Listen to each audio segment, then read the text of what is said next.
I welcome you once again to the basic online Vastu course. Dik Nirnay is a topic where we talk about orientation, and specifically those days there were no apartments and there were no upper level spaces, so they talk about plot level orientation. How do you orient the plot? So we put our efforts in understanding these 9 directions and orientation of the building on the plot. Now normally there were 2 specific directions, north south and east west.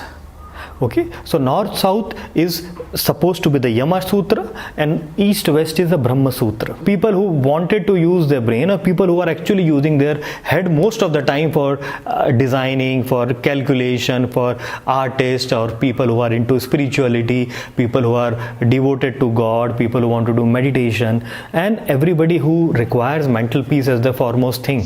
They are sitting in their homes doing work or offices doing work. They should always face towards north. So again we have 9 directions. When we are talking about 9 directions, we are specifically talking about each direction. So from internal geopathic remedies, now we are moving into external geopathic remedies.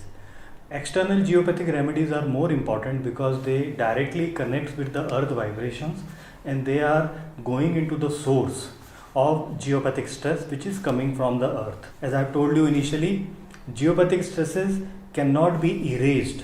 You can divert them, you can shift them away. So this product in front of you is called GeoVortex, created by GV inside the earth, controls all the negative geopathic stresses till, as I have told you, 5 to 7 acres of land. VV17 Vastuworld Vortex 17 is one of the oldest geopathic reversers specifically designed by me, and I have created this in 1998.